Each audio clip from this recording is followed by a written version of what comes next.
রাত গড়িয়ে সকাল আর সকাল গড়িয়ে আবারও কৃষ্ণপক্ষের রাত নেমে আসতে চলল। ঘরের এক কোণে টেবিল ল্যাম্পের আবছা আলোয় পড়ার টেবিলে ঝুঁকে বসে একাগ্রমনে পড়ছে মেঘ। আর পাশের ড্রয়িং রুমে ওর মা আলেয়া বানু সোফায় আরাম করে বসে টিভির পর্দায় স্টার জলসার সিরিয়াল দেখতে মগ্ন হয়েছেন। ঠিক তখনই সিরিয়ালের শব্দের মাঝেই ওনার কোলের কাছে রাখা মোবাইলটা হঠাৎ তীব্র কম্পনে কেঁপে কেঁপে উঠতে লাগল। স্ক্রিনে একটা অচেনা নম্বর জলজল করছে। ভদ্রমহিলা টিভির সাউন্ড কিছুটা মিউট করে তড়িঘড়ি করে কলটা রিসিভ করতেই ওপাশ থেকে কোনো কথার বদলে শুনতে পেলেন কেবল কারোর বুক ফাটা ফোপানির শব্দ। এমন করুণ কান্না শুনে আলেয়া বানু ভীষণ বিচলিত হয়ে পড়লেন। তিনি টিভির রিমোটটা পাশে রেখে উদ্বেগের সাথে প্রশ্ন করলেন, কে মা তুমি? ওভাবে কান্না করছো কেন? কি হয়েছে বলো তো? ওপাশ থেকে ফোপাতে ফোপাতে এক ফ্যাঁসে ও বুঝে আসা গলায় উত্তর এলো, আন্টি, আমি রাইসা, মেঘের বান্ধব। আহারে, তোমায় এত পরিচয় দিতে হবে না মা, আমি চিনি তোমায়। তার আগে বলো, তুমি ওভাবে কান্না করছো কেন? কোনো বিপদ হয়েছে? রাইসার সম্পূর্ণ কথা শেষ হওয়ার আগেই বুকের ভেতর এক অজানা আশঙ্কা নিয়ে উক্ত কথাগুলো বলে ফেললেন আলেয়া বানু। ওপাশে রাইসা একইভাবে নাক টানতে টানতে কান্না মিশ্রিত গলায় বলল, আমার দাদুভাই একটু আগে হার্ট অ্যাটাক করে মারা গেছেন আন্টি। পুরো পরিবার এক্কেবারে ভেঙে পড়েছে।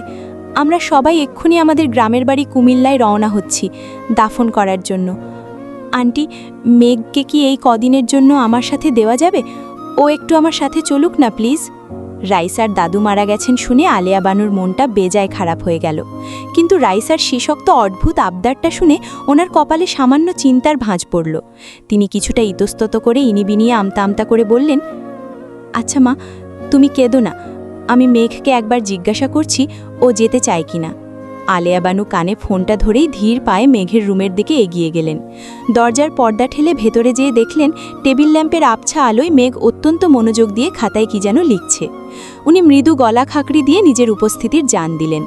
মেঘ খাতার উপর থেকে নিজের দৃষ্টি সরিয়ে ওনার দিকে গোল গোল চোখ করে বেশ নিষ্পাপ ভঙ্গিতে তাকালো। কিছু বলবে আম্মু?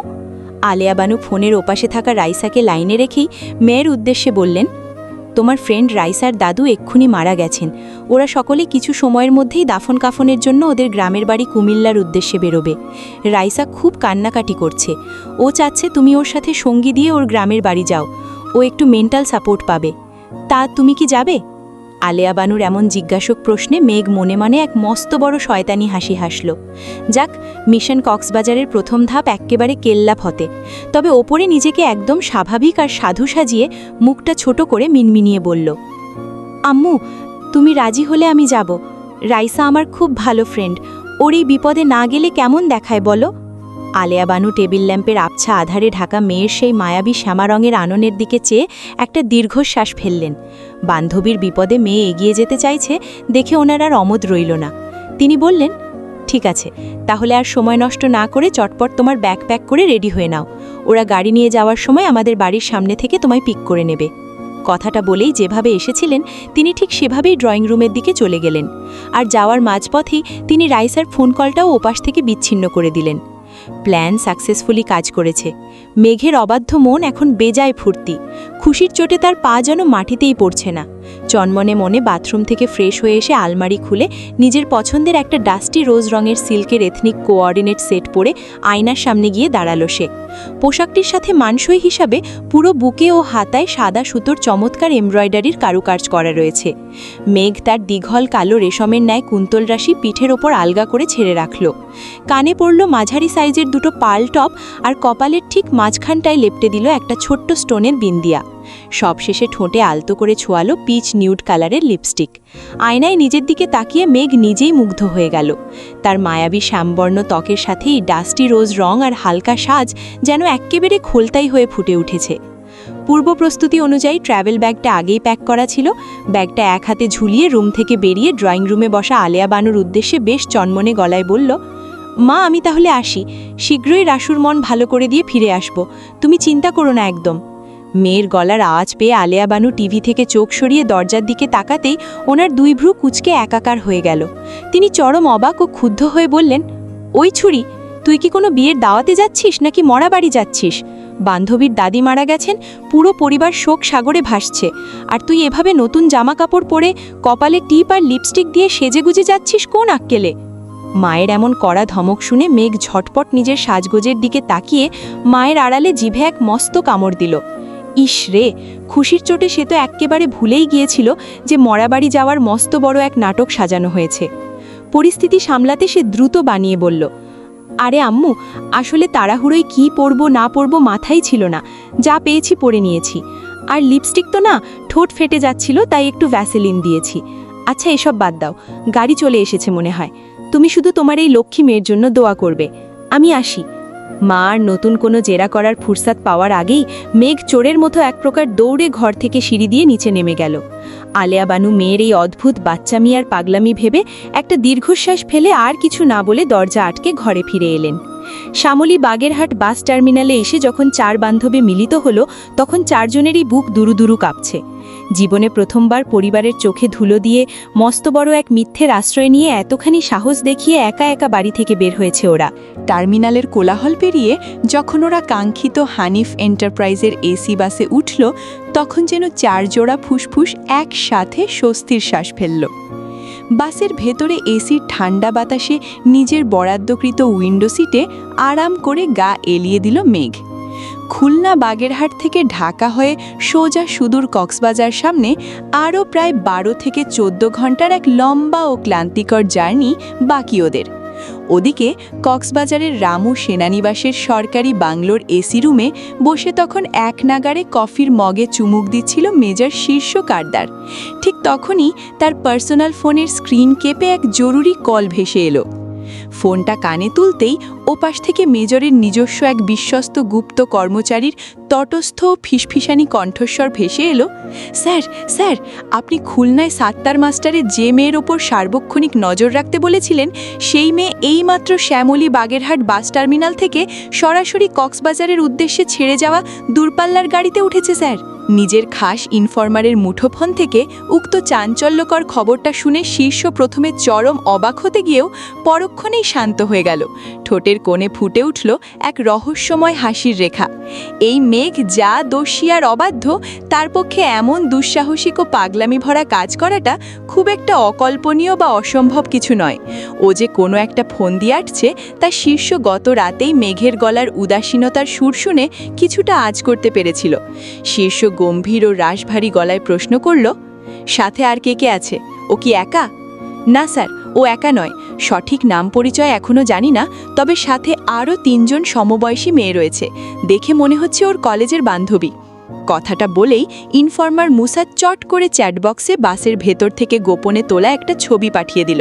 শীর্ষ ল্যাপটপ একপাশে সরিয়ে চ্যাটবক্সের সেই ছবিটার উপর ক্লিক করল।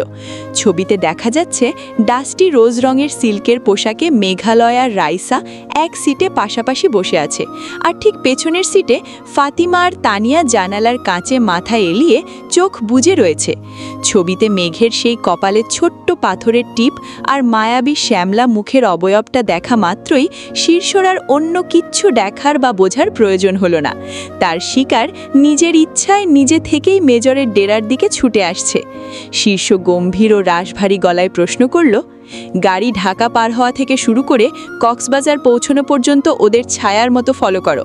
প্রপার সিকিউরিটি দেবে 4 জনকেই। ওদের সুরক্ষায় বা নিরাপত্তায় যেন বিন্দুমাত্র কোনোরূপ ঘাটতি না হয়। যদি কোনো কারণে একটা আঁচও ওদের গায়ে লাগে, তবে এই চাকরি আমি 1 সেকেন্ডে নট করে দেব। Got it? মেজরের এমন বজ্রকঠিন হুঙ্কার শুনে ওপাশে থাকা মুসা ভয়ে থরথর করে কাঁপতে কাঁপতে আমতা আমতা করে বলল, বুঝেছি স্যার, এক্কেবারে পরিষ্কার বুঝেছি, কোনো ভুল হবে না। শীর্ষ লাইন কাটার আগে শান্ত কিন্তু এক চরম অধিকার বোধ মাখানো গলায় আবারও মুখ খুলে বলল, আর শোনো মুসা, আজ দেন আফটার ওকে আর কখনো নিজের মুখে মেয়ে বা সে বলে সম্বোধন করবে না। রেসপেক্ট দিয়ে সব সময় ম্যাম বলে ডাকবে, because she is my would be wife. শীর্ষর এমন গম্ভীর ও চূড়ান্ত ঘোষণা শুনে ওপাশে থাকা মুসার চোখ দুটো চড়ক গাছ হয়ে গেল, মুখের চোয়াল সোজা ঝুলে পড়ল। তাদের বাংলাদেশ আর্মির বাঘা মেজর শীর্ষ কারদারের হবু স্ত্রী কিনা এতটুকু একটা পিচ্চি হাঁটু বয়সী কলেজ পড়ুয়া মেয়ে। আশ্চর্য, এক্কেবারে অবিশ্বাস্য ও অলৌকিক কাণ্ড। মুসা নিজের বিস্ময় চেপে কোনো মতে বলল, জি স্যার, ইয়েস স্যার, ম্যামের কোনো ক্ষতি হতে দেব না। ফোনটা কেটে দিয়ে শীর্ষ চেয়ার ছেড়ে জানালার পাশে এসে দাঁড়ালো। রাতের কক্সবাজারের সমুদ্রের গর্জন যেন দূর থেকে তার কানে ভেসে আসছে। সে অন্ধকারের দিকে তাকিয়ে এক মায়াবী চওড়া হাসি হেসে বিড়বিড় করে উঠল, আমার ডেরায় স্বাগত মাই ব্ল্যাক বিউটি। মায়াবন বিহালিনী নিজেই যখন তৃষ্ণার্ত প্রেমিকের মরুভূমিতে বৃষ্টি হয়ে ঝরতে আসছে, তখন এই মেজর কার্ডার তোমাকে কিভাবে বরণ করে নেয় তা দেখার জন্য এবার প্রস্তুত হও। চোখ বন্ধ করেও শান্তি পাচ্ছে না। ল্যাপটপ খুলে কাজ করতে গেলেও তার অস্থির চোখ দুটো তখনও ল্যাপটপের স্ক্রিনে ভেসে থাকা মেঘের সেই মায়াবী ডাস্টি রোজ রঙের পোশাক পরা ছবিটার দিকেই নিবদ্ধ। ছবিটার দিকে তাকিয়ে শীর্ষর মগজে বারবার হাতুড়ির মতো আঘাত করতে লাগলো গত রাতের ফোনের ওপার থেকে ভেসে আসা মেঘের সেই ভারী আর ভাঙা কণ্ঠের কথাগুলো। কান্না যার গলার মণিকণ্ঠ, তার না কেঁদে আর উপায় কি বলুন? এই দুনিয়ায় কান্নাই এখন আমার একমাত্র বন্ধু, আর কান্নাই আমার পরম শত্রু। 17 বছরের একটা চঞ্চল ঠোঁটকাটা মেয়ের মুখে এমন বৈরাগ্য ও জীবন বিদ্বেষী কথা শীর্ষকে চরমভাবে আশ্চর্য করে। এক বুক তীব্র বিস্ময় ও কৌতূহল নিয়ে গত রাতেই মেঘের বাকি কথা শোনার জন্য ব্যাকুল হয়ে উঠেছিল মেজরের মন। সে মেঘের সেই উদাসীনতার ঘোর কাটাতে এবং তার ভেতরের আসল ক্ষতটা পরিমাপ করতে নিজেই একটু দার্শনিক ভঙ্গিতে গম্ভীর গলায় বলে উঠেছিল, মানুষের জীবন মূলত দুটো স্তরে বিভক্ত বাবুর মাম্মা।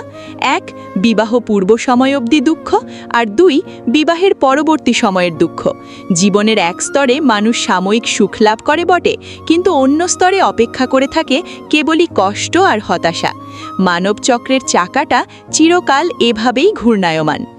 শীর্ষ ভেবেছিল তার এই তাত্ত্বিক কথায় মেঘ হয়তো রেগে গিয়ে আগের মতো চ্যাত করে উঠবে, কিন্তু ওপাশে মেঘ তখন শীর্ষের কণ্ঠ না চিনে মধ্যরাতের সেই নিস্তব্ধতায় এক অচেনা পুরুষের গলার গাম্ভীর্যের মোহে এক অদ্ভুত ঘোরের মাঝেই যেন নিজের ভেতরের আগ্নেয়গিরিটা উগড়ে দিয়ে বলে উঠেছিল, তাই বুঝি? তবে কোন সুখের খোঁজে আমার মেজ বোন ঝিলি ধর্ষিতা হয়ে নিজের পবিত্র জীবনটা চিরতরে বিসর্জন দিল? বলতে পারেন, এই সমাজের নিকৃষ্ট পুরুষের পাশবিক লালসাই তো একটা নিষ্পাপ মেয়ের জীবনের সব কিছু এক নিমেষে কেড়ে নিয়েছে। যাকে অন্ধের মতো বিশ্বাস করে আমার কলিজার বোনটা একদিন রাতের আধারে ঘর ছেড়েছিল, সেই বেঈমান নর পশু পুরুষটাই তো টাকার লোভে আমার বোনটাকে অন্য একদল হায়েনার হাতে তুলে দিয়েছিল, যারা তিলে তিলে ছিঁড়ে খেয়েছে আমার কোমল নিষ্পাপ বোনটাকে। স্পিকারে মেঘের মুখ থেকে বের হওয়া এই ভয়ঙ্কর সত্যটা শোনা মাত্রই রামু সেনানিবাসের এসি ঘরের ভেতরেই মেজর শীর্ষ কার্ডারের পুরো দেহের লোম এক ঝটকায় খাড়া হয়ে গিয়েছিল। তার আর্মির ধারালো মগজ যেন 1 সেকেন্ডের জন্য স্তব্ধ হয়ে পড়েছিল। সে নিজের কানকে বিশ্বাস করতে পারছিল না। কি বলছে এসব মেঘালয়া? গণধর্ষণ, তারপর লোকলজ্জায় আত্মহত্যা? সাত্তার মাস্টারের পরিবারে এমন এক বিভৎস অতীত লুকিয়ে আছে যা আজ অবধি কোনো পুলিশ ফাইল বা ইন্টেলিজেন্সের রিপোর্টে উঠে আসেনি। নিজের পেশাদারিত্ব আর ক্রোধকে এক সুতোয় এনে শীর্ষ গত রাতেই চরম রাগান্বিত ও বজ্রকঠিন উচ্চস্বরে ধমকের সুরে প্রশ্ন করেছিল, কে, কোন কুলাঙ্গার এমন জঘন্য কাণ্ড করেছে তার সাথে? নাম বলো তার, ব্ল্যাক ব্যাট ফ্লাওয়ার। মেজরের সেই মেজরি সুলভ ধমকে আর তীব্র চিৎকারে এক ঝটকায় মেঘের অবচেতন মনের সমস্ত ঘোর কেটে গিয়েছিল। সে চমকে উঠে বুঝতে পেরেছিল আবেগের বশে এক অচেনা রং নাম্বারের পুরুষের কাছে সে তাদের পরিবারের সবচেয়ে গোপন ও রক্তাক্ত ক্ষতটা ফাঁস করে ফেলেছে। ভাবতেই ভয়ে আর আতঙ্কে মেঘের পুরো শিরোদণ্ড বেয়ে এক বরফ শীতল স্রোত নেমে গিয়েছিল। সে নিজেকে সামলাতে নিজের ভেতরের সমস্ত ক্ষোভ আর পুরুষ জাতির প্রতি জমে থাকা আজন্ম ঘৃণা এক সুতোয় এনে ওপাশ থেকে আবারও বিষাক্ত ছোবলের মতো ফিসফিসে উত্তর দিয়েছিল, কোনো এক লালসায় মত্ত পশুর চেয়েও অধম পুরুষ করেছে। এই দুনিয়ার পুরুষ জাত মানেই এক একটা বেঈমান, ঠগবাজ আর চরম প্রতারক। আর আপনি মাঝরাতে ফোন দিয়ে পরনারীর খোঁজ নেওয়া, আপনিও হয়তো তাদেরই গোত্রের একজন।